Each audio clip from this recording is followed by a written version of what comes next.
একটা দুশ্চরিত্র নেত্রী হোক, নেতা হোক, যার আমলেই হোক, আমি না আমাদের চাকরি গেছে একটা কমেন্টে, একটা লাইকে, একটা ভাবমূর্তি প্রকাশ করার ক্ষেত্রে 1:30টার সময় স্বরাষ্ট্র উপদেষ্টা মহোদয় আমাদের সাথে বসবেন, আমাদের প্রতিনিধির সাথে। আমাদেরকে আজকে 6 মাস হইতে চলছে, তারা কালক্ষেপণ করতেছে পুলিশ হেডকোয়ার্টার কর্তৃপক্ষ এবং স্বরাষ্ট্র মন্ত্রণালয় কালক্ষেপণ করতেছে, ডিসি করতেছে।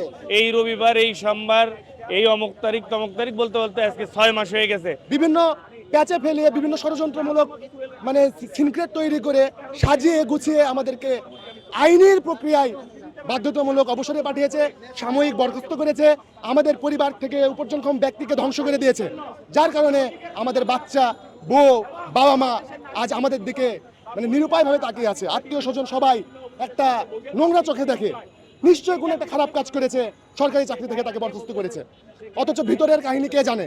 স্বৈরাচারীর আমলে হোক, আর কোনো একটা দুশ্চরিত্র নেত্রী হোক, নেতা হোক, যার আমলেই হোক, আমি না আমাদের চাকরি গেছে একটা কমেন্টে, একটা লাইকে, একটা ভাবমূর্তি প্রকাশ করার ক্ষেত্রে আমি চাই সবার সুষ্ঠুভাবে, সবার নির্বাহী আদেশে সকলকে বহাল করা। 5ই আগস্টের পরবর্তী সময়ে আমরা ব্রিগেডিয়ার সাকর স্যার শরণাপন্ন হলে উনি আমাদেরকে মানবিক বিবেচনা এবং আইনিভাবে পুনর্বহাল করার জন্য পুলিশ হেডকোয়ার্টারের কর্তৃপক্ষ বরাবর নির্দেশ দেন।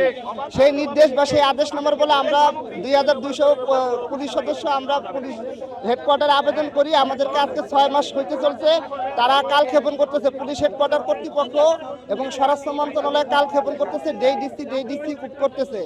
এখন আমাদের বক্তব্য যে আমাদের এই 6টা মাস ধরে তারা কেন ঝুলাইতেছে, এই 2200 পুলিশ পরিবারকে পুনর্বহাল করা হোক এবং আমরা মানবতার জীবনযাপন করতেছি।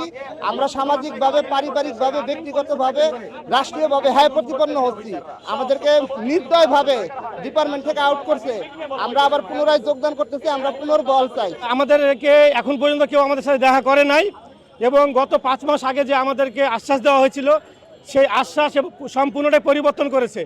যে প্রতিশ্রুতি দিয়েছিল হেডকোয়ার্টার, সেটা সম্পূর্ণটাই পরিবর্তন করা হয়েছে।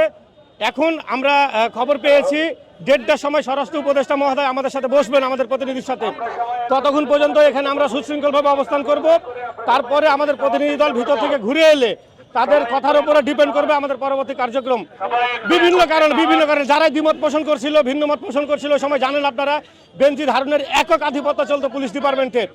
বিভিন্ন কারণে কেউ তাদের কথার বাইরে গেলে বিভাগীয় মামলা বিভিন্ন ট্যাগ লাগিয়ে তাকে চাকরিচ্যুত করা হয়েছে। সম্পূর্ণ আমি বলি এটা অবৈধ এবং অনিয়ম। আর সর্বোচ্চ বৈষম্যের শিকার হয় আমরা যারা বিগত সরকারের আমলে চাকরিচ্যুত এখানে লোক দেখছেন।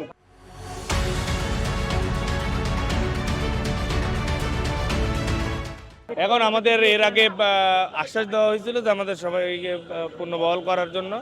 তো এখন বর্তমানে আমাদের 5 মাস অতিবাহিত হওয়ার পরেও এখন আমাদের সাথে সেই আগের মতো বৈষম্য এবং আমাদের সাথে একটা প্রতারণা করা হচ্ছে আর কি। আমাদের যে আগে যা কথা দিছিল এই কথাটা আসলে এখনো কথাই রয়ে গেছে। এই রবিবার, এই সোমবার, এই অমুক তারিখ তমুক তারিখ বলতে বলতে আজকে 6 মাস হয়ে গেছে। এর মধ্যে আমাদের কত ভাই বা স্যাররা এরা কিন্তু স্ট্রোক করে মারা গেছে, তাদের ওয়াইফরা স্ট্রোক করে মারা গেছে এই চাকরি করে।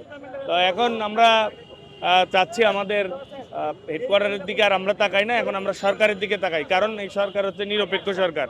আমরা সরকারের উপদেষ্টা স্যাররা যারা আছে তাদের কাছে যাব, যদি তাদের কাছেও সুরাহা না পাই, একমাত্র আমাদের সমাধান করে দিতে পারে আমাদের নোবেল বিজয়ী আমাদের ডক্টর মোহাম্মদ ইউনূস স্যার।